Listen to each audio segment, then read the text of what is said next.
We are live. We are live. Welcome back to another episode of Beyond the Check Service Industry Podcast. I am Reyshan Parker.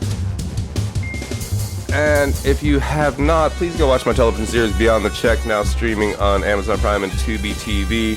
Tubi TV, it's free TV. Also, if you are listening to this podcast, know that you can listen live on Taste Made every broadcast, so you can ask us questions and we will happily answer whatever ridiculous things you want to know.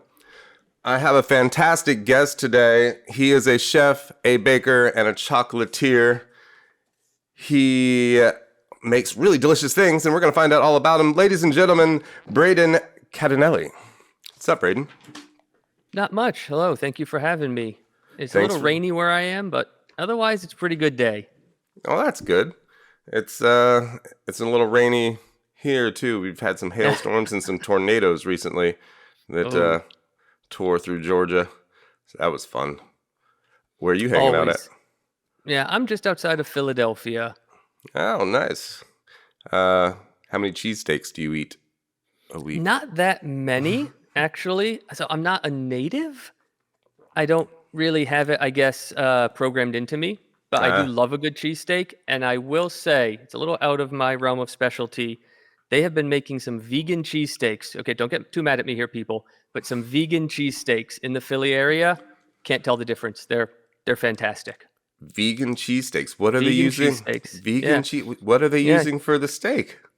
So you're using either the Beyond or the Impossible right now, one of those products, one of the plant-based meat substitutes. Touche. Mm-hmm. Some good bread. That's the key. I mean, obviously, as somebody who works in the baking and pastry industry, that's what I'm going to say. But the key is the bread. Anything, you put it on the right bread. I mean, people don't really understand sometimes the deliciousness of real bread. Oh, yeah. You know, like you're buying stuff at the store, and even at the store, you just like I'm like, where's the good bread? Is there? Yeah. And there's really not. You know, like even the loaves in the bakery are like just white bread, like boring. Yeah, it can be. It can be a little disappointing sometimes. Whenever I see that the color of the bread is similar to kind of the pale wooden display case it's on, I know I'm probably going to keep walking because I know it hasn't been baked enough. It's just, like you said, it's just there to kind of fill space. I want something that's really had some care put into it. If I'm going to buy a loaf of bread. Some heart and some hearty. Exactly. Some heart and baked on a hearth, and then you got something good. Sprouted? Yes. Sprouted? Like, yeah, sprouted breads can be great. I know you can buy a few in the store, but like making it at home, do you ever make bread at home? I do sometimes. It's kind of funny. As you get and you spend more time in the industry, you always have a love for what you're doing.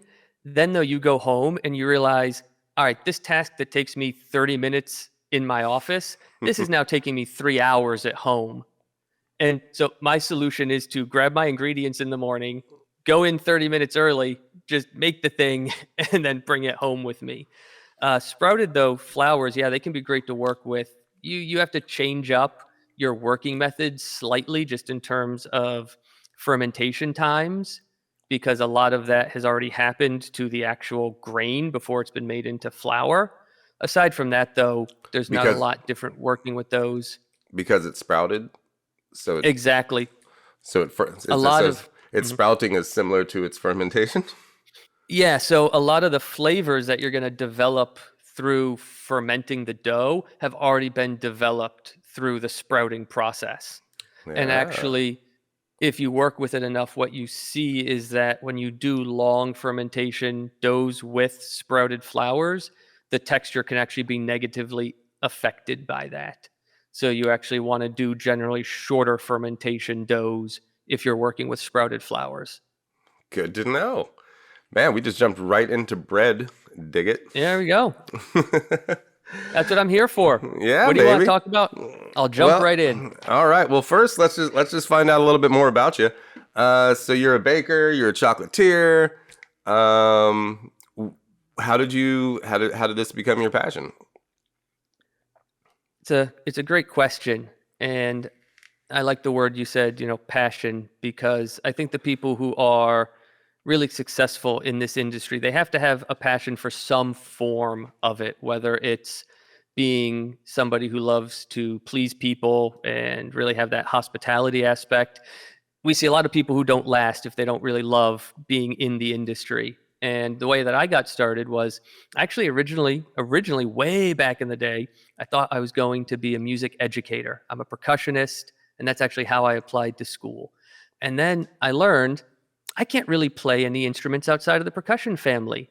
And to be a true overall music educator, you need to do that. So I shifted my focus and I thought, well, you know what? I love planning. So I got into finance and operations management. And I said, you know what? I don't really like sitting behind this desk. Mm. This is not for me. And I'd always enjoyed baking. My mom is a really great home baker, and she instilled that passion and that interest in me. So I Yeah. decided after school, I went, well, let's go back to school. So I went to culinary school, and I actually started off in baking and pastry. I finished that, and I said, I really like this. I'm going to go back again. So I went back Just couldn't get again, enough, huh? and it wasn't good enough. No. So I actually went back just for straight up culinary so that I could really be very well rounded. And that's something I always tell people who want to start out. It's great to have a specialty, and we see a lot nowadays, people really excelling in one area and having one specialty. It is fantastic, though, when you're starting. You really need to be as well rounded as possible, because there's a lot I learned just cooking in savory kitchens that I bring every day to pastry or to bakery or to chocolate. A lot of it has to do with flavor combinations, just my knife skills, techniques, and being able to really hone what I do in the baking and pastry realm beyond what some other people can do, because I have more of a well rounded background. The more you know. After the more you know, exactly. And knowing It is can't half the hurt to battle. know more. That's right. No, Did we exactly. watch the same Saturday morning cartoons?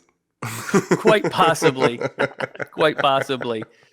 And then, so after all of that schooling, I said, well, maybe I should actually go learn something else now and get into the industry. And I worked in a variety of different outlets. So I have experience working in hotel kitchens, in small retail, patisserie, and bakery shops, working in semi industrial shops, both again for bakery and pastry.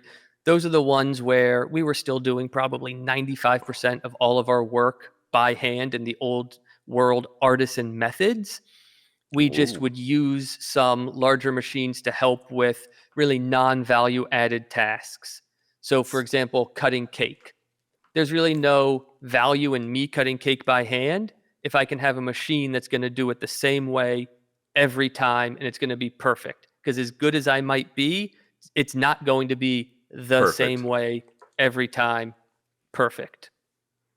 And then after working in those areas of the industry with a little bit of, I talked about kind of savory cooking thrown in, being a line cook for a little bit, I actually got into the manufacturing side of the business. And now I work for an ingredient manufacturer, leading a team of roughly 20 chefs and bakers who do all of the R&D for new products that are going to go out into the market, whether it could be a new product for a restaurant, it could be a new product for an in-store bakery and a supermarket, it could be a new product that we would call a consumer packaged good or CPG product, and we touch every aspect of the industry, which is really fun because I get to see what's going on at every level of the food industry right now, and it's really there's probably nothing better. Wow, you get to see it all. And I get you've done to it I all. get to see it all.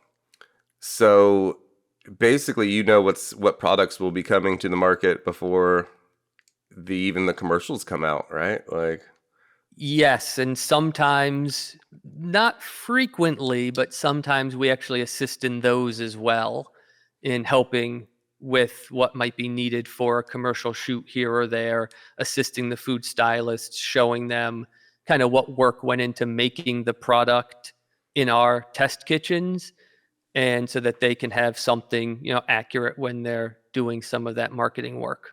that's super cool. Man, you have a great job. I'm a little jealous. Yeah, I like to think so. And being the leader of the team, it's even better because I get to see what everyone is doing, and I get a really high level view. And there's nothing better in my day than taking the spotlight and shining it on one of my people, and really letting them thrive and giving them the tools to thrive and create these fantastic products that get to go out and that everybody gets to enjoy. It's fun to be able to say to somebody, "Hey, have you ever eaten at this restaurant? Well, guess what? I know the person that developed the hamburger bun that you just ate." Good guy. Good guy. Yeah. Loves his dogs. Yeah. I have I have three random questions on that. All So right. what's the craziest, most ridiculous thing that somebody brought to you and was like, "Hey, we made this," that you just had to be like, "No, that's crazy." Do you get Ooh. like Ooh. pickled Ooh, chocolate or something? I don't know. You that's a good one. you can stew on it for a minute if you want, and I'll move I on. might No, I might actually throw up something I developed, and that I tried to get into a niche supermarket chain in a major metropolitan area of the country, and I was trying to sell them on a mango avocado cake based on some flavor combinations from Africa. And they went along with it for a little while until I think enough of the higher ups went, you know what? I This is good. It's really tasty. Even where we are, even with the cultured palates in our area, we just don't see moving enough units, which is oftentimes the case on any menu, whether it's a restaurant menu or what you see in a Mm, store. They have to know that they're going to be able to sell enough of it. right? Like, so how many things are people like? Are companies testing like a year that Because I'm sure on average, what's the percentage that actually ends up with staying power? Oh, that's a really good question, and it depends so much on the size, the scope, and the part of the market that the company is in. For example, your QSR, quick service restaurants, they may have more LTOs, which are limited time offers, than say an in-store bakery.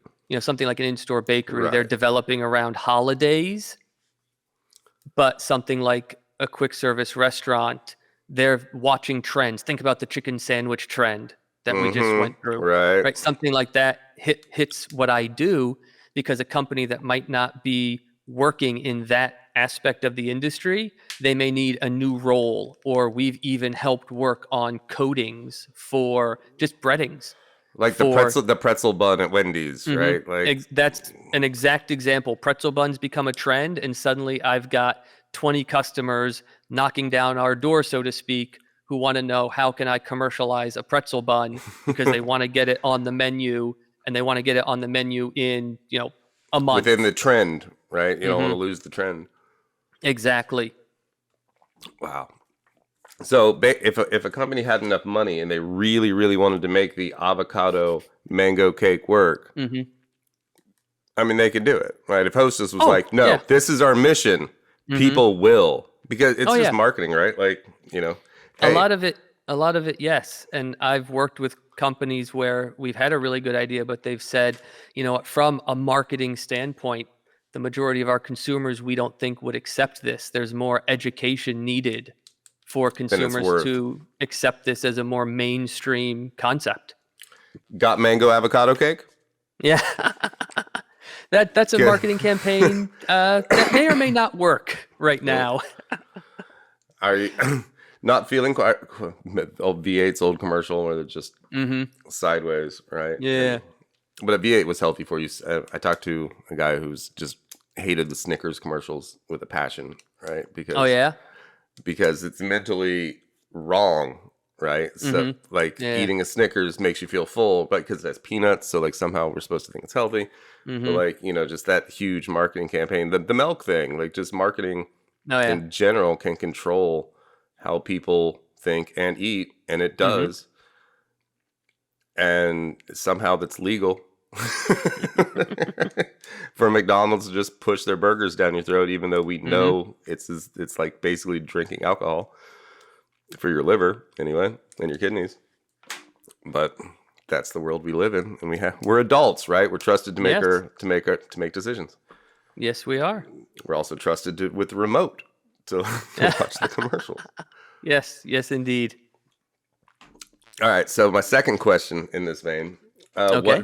what's the coolest thing that that you got to work on per se, that was like, man, I'm just so proud of this. Like I can't even believe this concept worked, but like it's amazing. Oh, that I personally got to work on. That's Or again or, that or the company, yeah. one of the test chefs came up with that you were just super impressed by. Yeah, a lot of times where I find those concepts is on our bakery side, and a lot of it is just being able to take the flavors and being able to work the sourdough into these concepts where you don't traditionally perhaps have sourdough, because it's an interesting point that some people aren't aware of in the industry, whether it's an artisan baker or somebody running a fully industrialized bakery. Sourdough, simply in its really oldest form, means that the bread has been naturally leavened. You haven't put commercial yeast in there. So before Pasteur, before we were able to commercialize yeast, every dough, every bread was sourdough. Now people Mm, think about that very specific San Francisco sourdough, which can only exist there and has a very specific flavor. mm. And so it's really fun. It sounds simple, but it's really fun when you get to show somebody, well, no.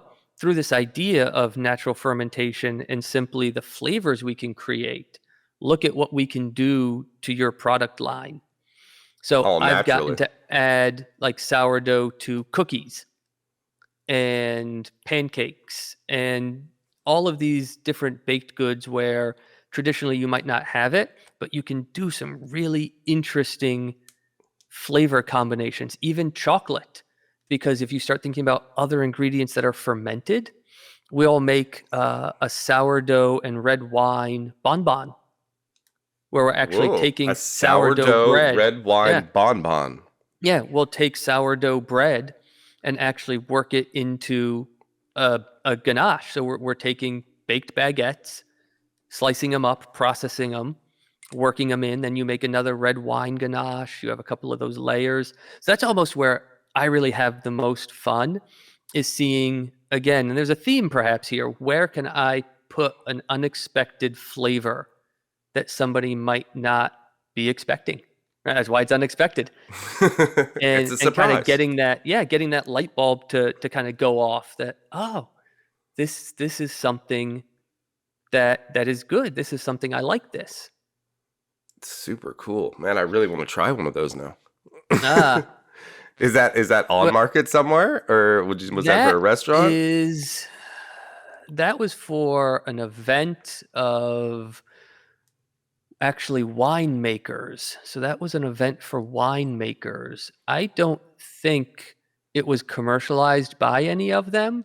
And we have that happens a lot. You know, we have events and we try to push the boundaries a little bit with the specific customer, because that's really, at the end of the day, how you get a trend from being in a very small part of the market to being more mainstream, is you have to push on those more mainstream individuals and you have to challenge them. You know, in our line of work, if we only do exactly what we're asked, we're not helping to move the industry forward and create more kind of interesting finished goods that can be on the shelves or be in the restaurants. Like trends Right. normally start in fine dining and then they filter their way into other parts of the market. All the way down to fast food, right? So the pretzel bun Exactly. was probably at a Michelin star restaurant. Hmm. It worked its way to Burger King. Exactly. That's how we see a lot of trends working their way into the industry. It's like viral food, Yeah. food, Well, food going viral, right? it's funny. And now though, we're actually seeing a little bit of a change, especially in the last couple of years. Everybody being on their phones or their computers, tablets, whatever it is, they're on their devices.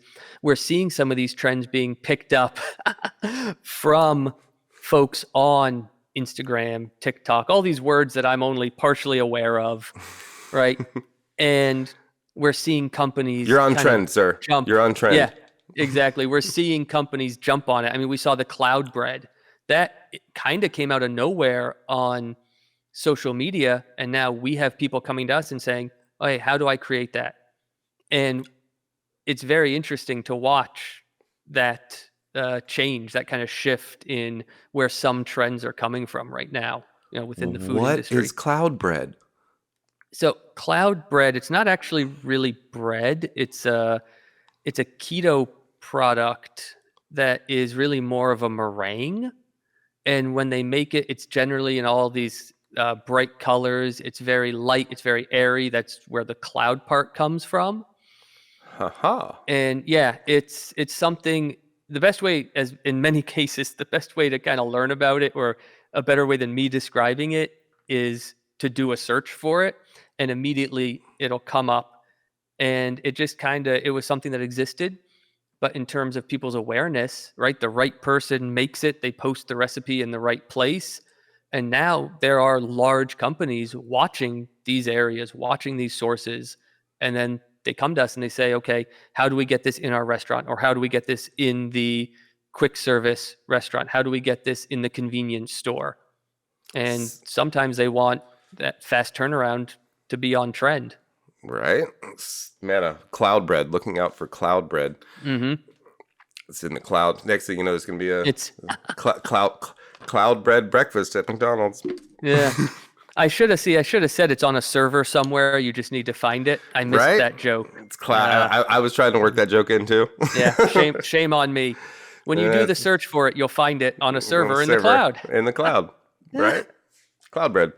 Yeah, Wherever clouds data crunch. exactly. Yeah, it's with some Bitcoin and some other cryptocurrencies. They're off somewhere frolicking. Oh my God, fun. the cloud bread coin. Dude, cloud bread to the moon. There you go. I'm gonna go trademark that one as soon as we're done here. First thing Elon Musk is gonna eat on Mars, cloud bread. Oh, that's that he bought with his Dogecoin. That's fascinating, actually. So where I work, we actually have a mission to Mars, and we are actually studying with universities how food can be produced on Mars. Awesome sauce. What are we producing on Mars? So because we're bakery experts and fermentation experts first and foremost, that's how the company I work for started over 100 years ago, where we actually have created an ecosystem at our headquarters of sealed containers that, to the best guesses of the folks in the space agencies, because we actually have contact with NASA and the European Space Agency, and we work with them, what a habitat might be like on Mars. We've recreated them at our headquarters out in the parking lot. And we're growing wheat in there and making bread in as close to what we think that sealed environment on Mars is going to be. Cool. So how are you? I mean, obviously you made a greenhouse to grow the wheat? Yes. It's in the parking lot? Yes. So this is all over actually in Belgium. And we actually just built an entire center dedicated to this and to the kind of the future of food. I mean, they're working on, what I love about this, they're working on some fascinating stuff. So they're working with one company that's creating robot bees because of the issues we've had with bees. And the thinking is, okay, if we can figure out how they work in these containers and how they might work on Mars, well, we can figure out how they can work here to help us here and now. Same thing with the way that they're working on water reclamation, water recycling, right? Keeping the water within that closed system in these containers. They're learning different new ways that can actually be translated, not only eventually when we get to Mars, but here on now. Earth. Exactly. Right. We didn't need the innovation just to stay here, right? Because we're lazy. Yeah. But exactly. if we want to go to Mars, innovation has to happen, which benefits not only Mars, but also us here on Earth, because we're so freaking wasteful here because we think it's unlimited. We think we can just do whatever we want. We feel like we can just do whatever we want. We know we can't, but yet there's no stopping us. But getting to Mars and being forced into such an environment where everything's a necessity, the tiniest bit of, it's like being on Dune, right? You're just like, I need every drop of water to survive. And if you waste that water, well, fuck you, right? Yeah. Like, Yeah, I was thinking exactly that. And I look forward to that day when we actually have developed the things that are necessary to live on Mars. And then hopefully we actually implement them here, because without trying to go to Mars, we probably would just keep wasting, and we're still just wasting, even though we know better. It's a huge. I think the human race lives in a perpetual state of cognitive dissonance. Yeah. Yes. Yes. Because there's nothing we personally can really do about the larger situation. But there's also, we also know better. So it's tough. And I would say, just to put a button on that, again, we see through my role, I see what's going on in pretty much every part of the industry. And it's a concern. I mean, throughout the service industry, the food focused part of the service industry, everyone is looking at a few different areas. Like, how can we not waste? Right. So whatever we create that used to be waste, how can that not be waste? Can we either not create the waste or use the waste in a sustainable, now the big word is upcycled manner? Or how can we simply bring in less input? Because you basically have two parts of that system, input, output, right? And a lot of people focus on the output, but now we're seeing a lot of people also focusing on the input. And these different food factories or even restaurants, how do we bring in less? How do we simply create a system in which that waste is never going to be created? This is a huge question right now for the entire food industry that we're searching to find answers for very quickly. I mean, I can say I've been tasked. We're in 2022.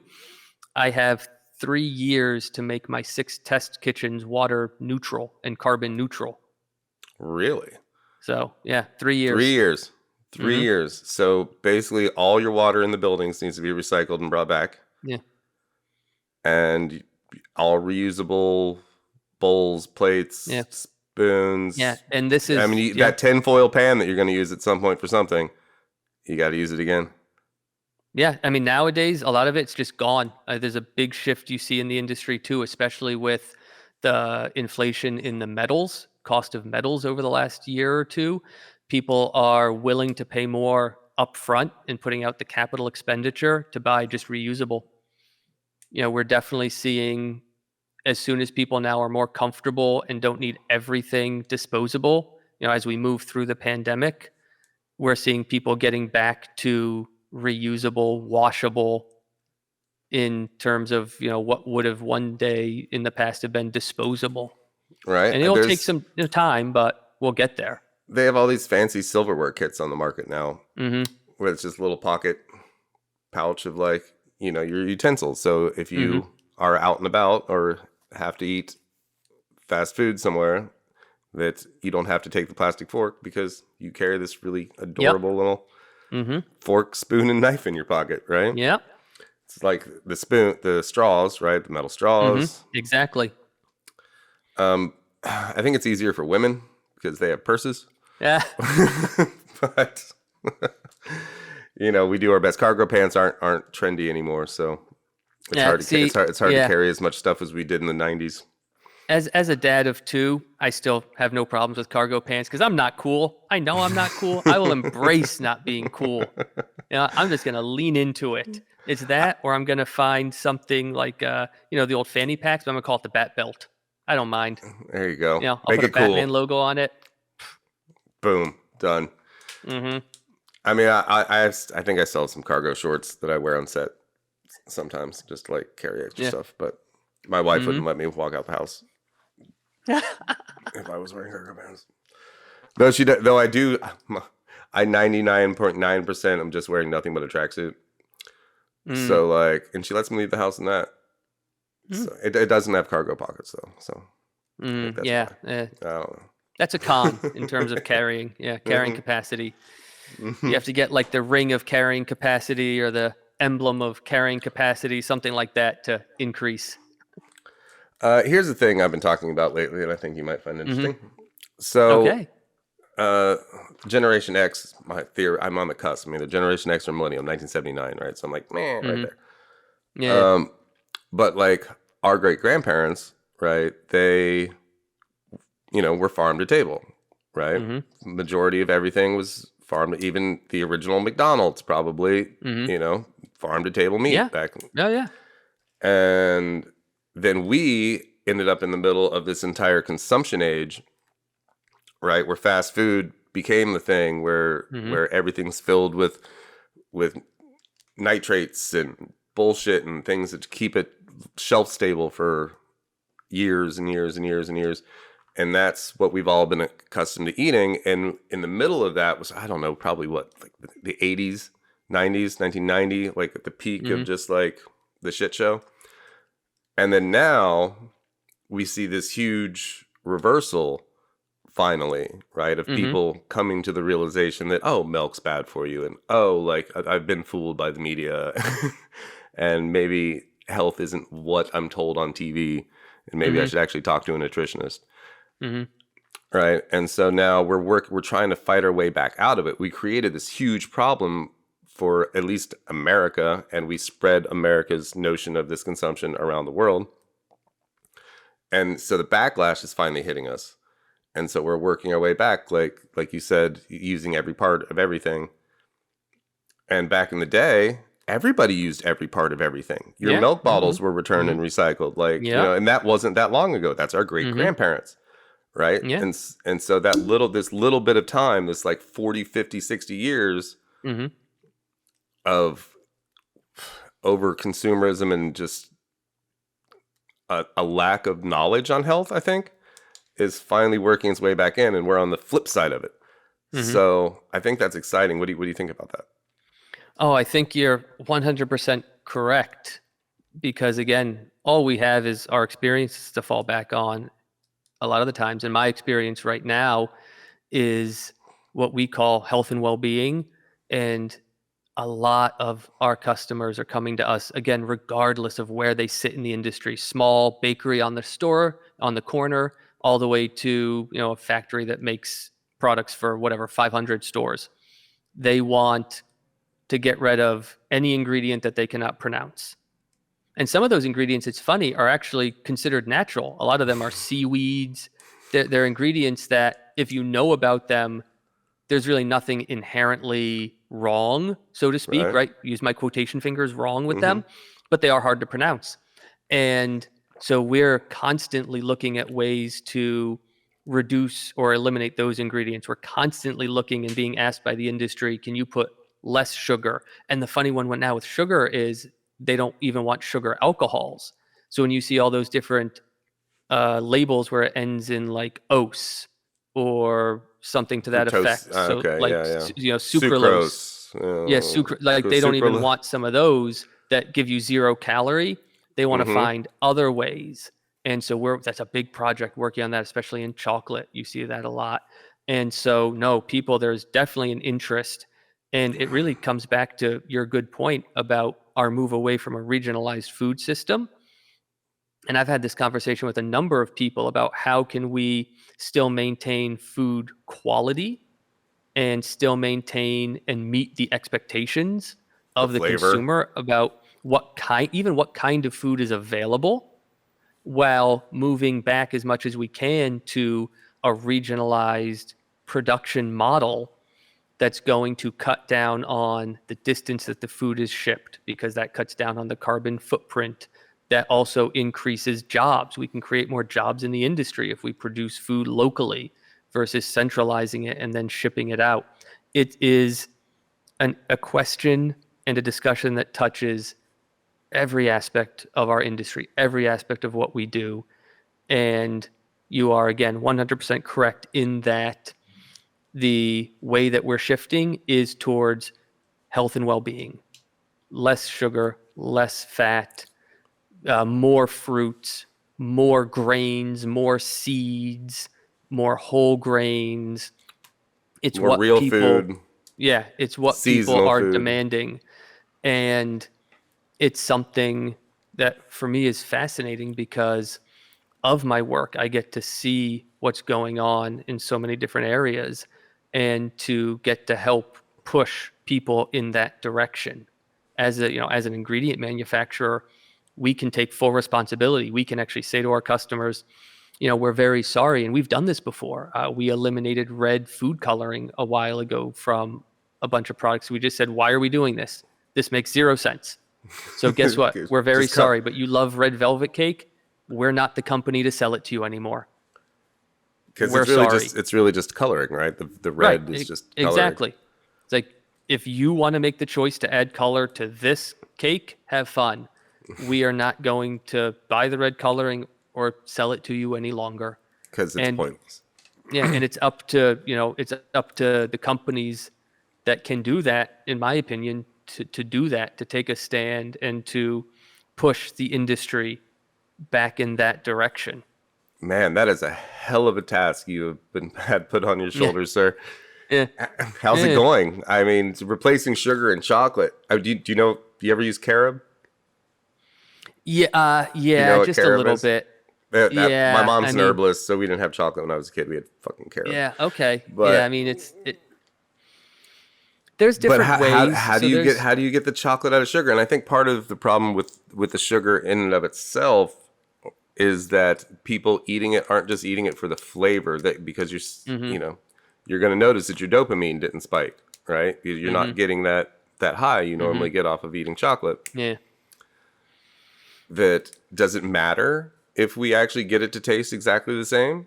If we eliminate the effects that people are desiring from it? You know what I mean? No, definitely. That's a very interesting one. And that's somewhere where we struggle, because if you want to take sugar as an example, you hit it. There's not only the flavor of it, there's not only the reactions in your system, it's a preservative. If you have more sugar in a product, it does what's called lowering the water activity. Water activity is a measure of water that is available for other reactions. So the less water that's available in a product, the more likely the product is to last longer, because less can grow in said product. So and it's not just sugar, all of these ingredients have functionality that some people might not think of. And so when we're trying to create, a more sustainable, more healthy food system, we have to solve these problems. And multitude of issues you're not, I didn't even think about that. And there are companies who are sweetening chocolate only with what they can get from the pod, because you do have that pulp in the pod that you can take and process and use as a sweetener. You have you have companies that are finding non-sugar alcohol agents that they can use to fill out where some of the sugar was, while still keeping the sugar but reducing it 20-30%. And there's a lot of different solutions to that specific question. Touché. And how much tasting do you have to do? How much chocolate do you have to taste on it? Me personally, I don't have to do that much. No. Maybe personally, no, because my job is really now based in leadership and team management. And when I go into the office, I always walk around and they offer me what might be being made, but I'm not normally part of tasting panels. I mean, the people who are really creating the products, just like a chef in a restaurant, you're tasting it every day. Right? You're tasting everything you make all the time while you're cooking. I mean, there's a few things, if you're looking to get into the food industry, you have to make sure that you always remember to do. The first one is clean as you go. If you don't clean as you go, I'm kicking you out of my kitchen. Get out of here. Goodbye. The second one is taste as you go. Even for pastry, for bakery, if it's food safe, taste it, right? I mean, most bakers, they taste their dough. It's flour, sugar, salt, yeast. You can taste that. If you haven't put raw egg in it, taste it. There can be, I will say, disclaimer, there can be concerns around unbaked flour. There actually are heat-treated flours where those are less of a concern. That's where you see like these ready-to-eat cookie doughs. They're heat treating everything before they're mixing it so that it is stable, it's food safe. So Generally speaking, my Ben and Jerry's cookie dough ice cream, totally fine. Oh yeah. I know the guy who invented the cookie dough for that actually. Oh yeah. Yeah. Yep. Nice. He plays the harmonica. Cool guy, and yeah, real nice guy. He Cheers to lives him. up in Vermont. Yeah. But that's food safe because generally it's always a heat treating process. If you think about pasteurization of eggs, it's a heat treatment, right? If you pasteurize an egg, even if it appears raw, you can theoretically drink that egg. Right? Anything, if it's been handled properly post pasteurization, then it's fine. That's where you see the Tetra Pak milk. And think about it. You have milk in this country, in the US, refrigerated. You also have it in the center aisles because it's been pasteurized in such a way that it can be packed in a sterile environment in that Tetra packing. And That's it's safe. what they do in Mexico. They don't refrigerate milk in Mexico. And there's like 5 different kinds of milks. It's not, it's, I don't even know what they are, but there's so many different types of milk. I'm just like, what the hell are all these milks? I mean, we have a few, right? We have 4. Yeah. Skim, D, 2%, chocolate. But yeah, they're all on the shelf. And the first time I was in Mexico, I was just like, is this safe? Like, how is this? Yeah. But that's how, huh? Yeah, it's all thanks again, Louis Pasteur. Thank you. Pasteurization. So thank you very much. Thanks, Louis. Appreciate you. Thanks. So did you ever, when you were first getting into chocolate, I imagine you made chocolate at school, right? Yeah. Yes. You ever make chocolate at home for the kids? So it's really 2 separate areas. So the short answer is yes. I mean, I buy chocolate and make chocolates for them. Chocolates. I don't have at home what's needed to make truly refined chocolate. So have you seen any YouTubers making chocolate at home? A little bit. Or like the TikTokers? Yes. And how bad are they messing it up? Now, see, so that's interesting. I've learned, and it's a life goal of mine, to not be judgmental. We're too often judgmental. I think before our first instinct should be to have empathy and understanding. And as great of a soundbite as that makes, or a headline, watch so-and-so totally screw this up. Isn't it funny? I try to get away from that. And that's actually why I added that caveat where I said really refined chocolate, because I could buy what I need. I could buy the beans and I could do it at home. You're never, though, going to get it as refined, meaning the particle size that's in the chocolate, as silky small. Smooth. Right, exactly. So if you can actually buy in most stores now, a lot of times they sell it as Mexican hot chocolate, and there are these oftentimes small round tablets that you can break off and make your hot chocolate with. If you were to actually taste that, though, it's not nearly as refined, meaning the micron size of the particles in the chocolate are larger. So your sensory perception, you actually can perceive those particles. So it's perceived to you as being grainy. Where when you have the Hershey's type of modern refining systems we have in factories, whether it's a 5-roll refiner or a ball joint refiner, whatever it is, you're not going to perceive that graininess. So really, at the end of the day, there's nothing wrong with what any of these people are doing. If they're doing it in a safe, sanitary manner and they get a product that they like and works for what they're doing, fantastic. What I say now is, you know what? You like what you like. If it's good to you, then it's good. Let's move on. Carob. It's not for me. Okay, carob. Okay, maybe now we'll back up. Let me back up, rewind. Carob is horrible. But no, again, if it fits your diet, hey, you know what? Great. It doesn't work for what I do professionally. That doesn't mean anybody shouldn't be using it if it works for what they do and it fits in their lifestyle. That's great. We had a carob block that had like art on it. Like it was literally like inscribed in this like beautiful like like castle and like fields and stuff. It was like a picture frame carob that like I wonder if my mom still has it. It was beautiful, right? Yeah. But it was just this huge picture frame. of carob with this gorgeous like art in it. We never ate it, Oh, but we had it, and I don't know why. I'm really huh, curious about that now. I just thought of huh. it. That's cool. But it was, carob is art, not for Mm-hmm. eating. Yeah. I think that was my point. Okay. Yeah. No, I get it. What drives me crazy is when, I mean, food is art to a point, but food is for eating. I have so much respect for people that can make a cake look like a thing. Like, okay, they made this cake and it looks like my microphone. Great, fantastic. But why did you do that? There are hungry people. Just make a cake they can There's eat, a whole please. show about it now. Have you I seen it? know. Oh, it Is drives it me cake? nuts. Is it It, cake? Is yeah, that's the name, right? That's the name of the show? I think it is. It drives me crazy as somebody focused on trying to make our industry more sustainable and environmentally friendly. And they're just throwing cake around everywhere. Yeah. I just look at it and I go, please tell me that at the minimum you're composting that cake. Please, please, please. Tell me it's getting put back in a field somehow. I mean, hopefully the crew's at least eating it, right? Somebody's Or eating that cake. They're not exactly. wasting Or the that. cake, I hope. Right. Exactly.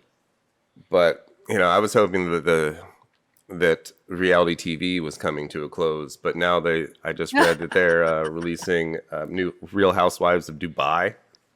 Ugh. So I guess that fad's not over yet. It's still trending. I'm happy to not watch it. I'll add it to the list of reality Just like, TV I'm not what? watching. Apparently, they already did all the cities in America, so they have to go to Dubai. I don't know. guess it's a very extensive list for me of reality TV. I'm not Speaking- watching. Right? But you've been traveling a lot recently, yeah? You making some rounds around some places? I don't know. Your email always comes back as like, I'm traveling, but I'll get back to you. Yes, yeah. So, I was just traveling recently for opening a new test kitchen. Oh, cool.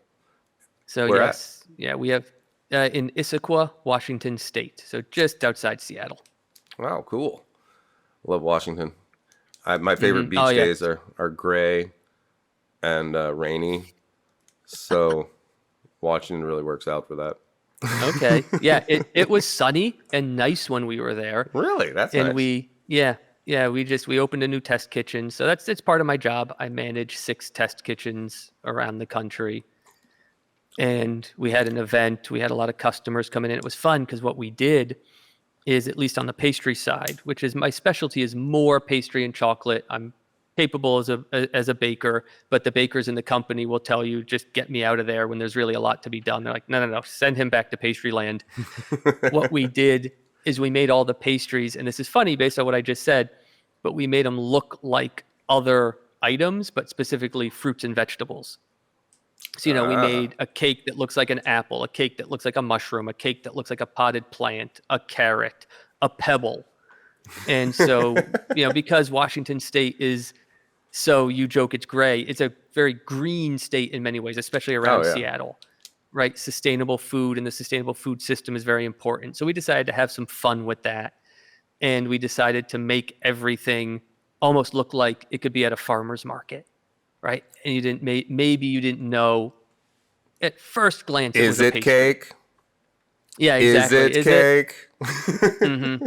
The difference was they were meant for eating, so we made them with the express intent of feeding them to people, not fooling them. just impressing them. This is the best apple I've ever had. Mm-hmm. Well, Yeah, it's because it's exactly. Yeah, this apple is full of cake inside. Wow, where'd you grow it? I grew it in this test kitchen over on 45th Street. Yeah, exactly. Yeah, it's 47th Street, but very close. Have you been watching us? No, was I really that close?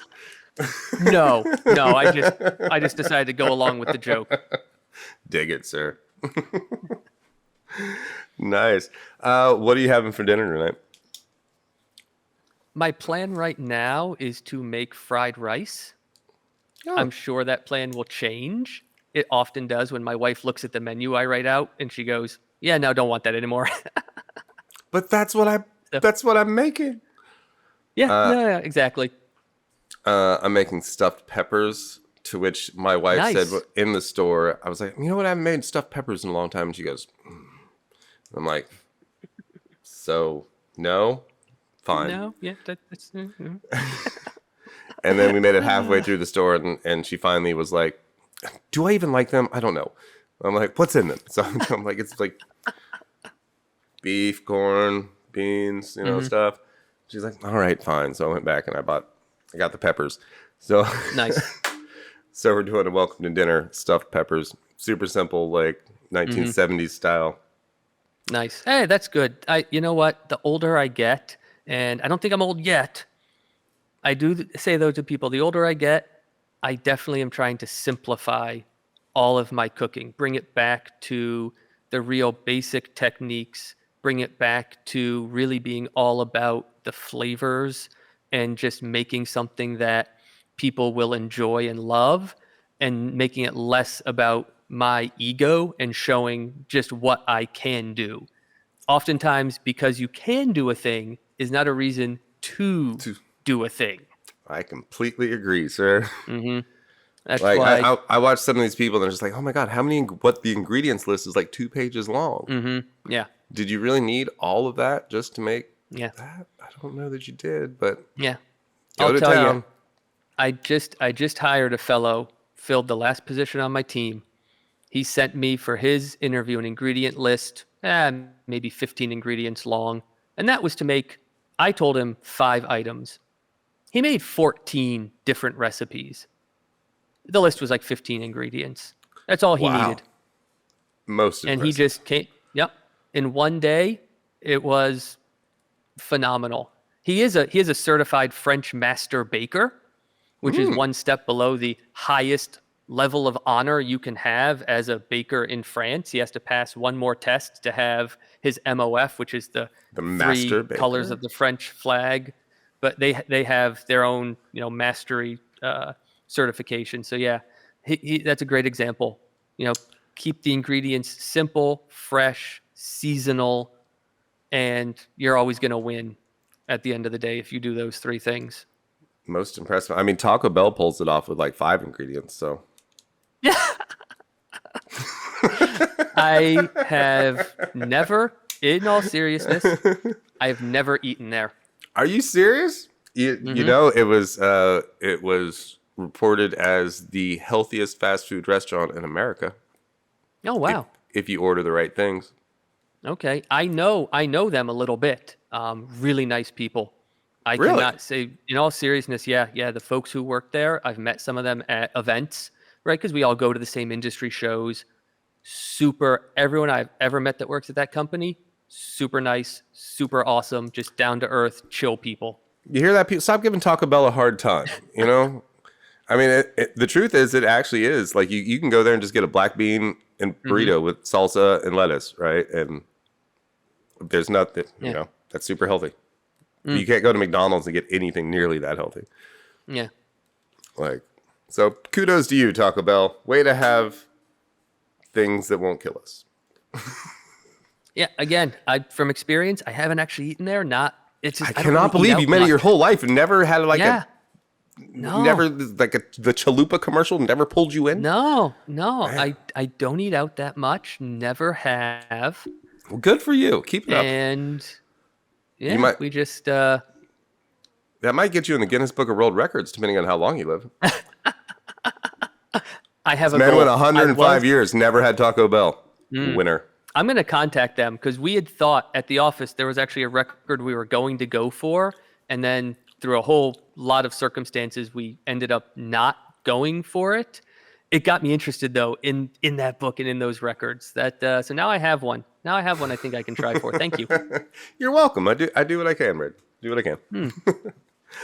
You want to give any shout outs? Where can we follow you? Say hi to the kids, whatever. The best place, as I said, I am at best probably a Neanderthal on social media. You will find me, and you'll probably curse yourself for having done so. So remember, we talked about the power of marketing. I'm very good at marketing myself. The best place, really, if you just want to keep up and if you think that anything that I've said is interesting, is to check out the podcast that I host.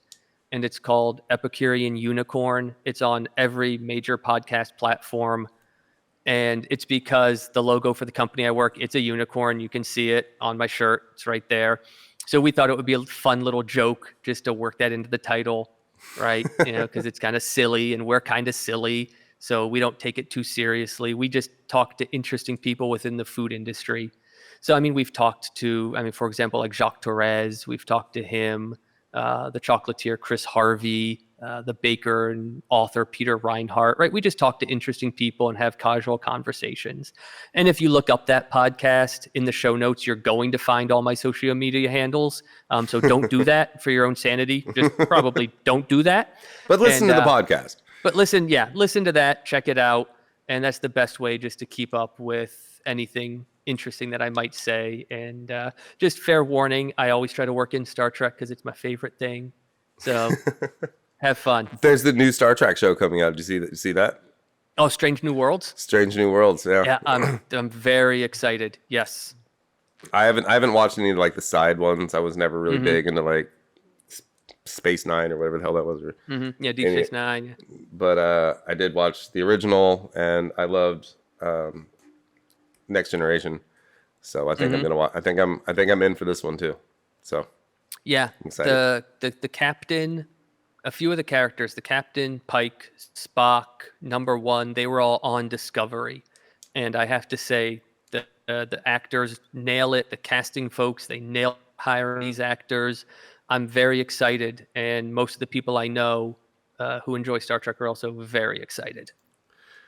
And just like Star Trek, Braden, you're going to play an integral role in getting us out into the stars to explore unknown regions and undiscovered planets. So yeah, our team, thanks. yeah, thanks, buddy. Our long, yeah, it's not me. It's our long-term research team. They're working on it. Hey, as long as someone is, then maybe we have a chance at surviving for a few more 100 years. I hope so. I certainly hope so. Certainly do as well, sir. Well, thank you so much for hanging out with me. Super insightful, and I learned a lot. I hope you all learned a lot too. Man, keep up the good work. Oh, thank you very much. I appreciate you having me on. It's been a blast. And yeah, if anybody has questions for me, just go find the Epicurean Unicorn podcast. You'll find an email to me. You'll find social media links to me, and reach out. I am truly very open to hearing from anybody, any questions. That's why I do what I do, is to try to help people and try to help anyone grow, and anyone that wants to know about the food industry. I'm going to answer your questions. Fantastic breadth of knowledge. Ladies and gentlemen, Mr. Braden Cadenelli. Thank you so much, sir, for hanging out. Have a wonderful day. Tell the kids I said hi. And, make deliciousness, sir. I have faith in you. Oh, thank you so much. Take care. I'll try. You also have a great day. Awesome. Cheers. All right. Bye. Ladies and gentlemen, go watch my television series Beyond the Check, and go follow us on Tastemade /Beyond-the-Check, and look out for more. Cheers.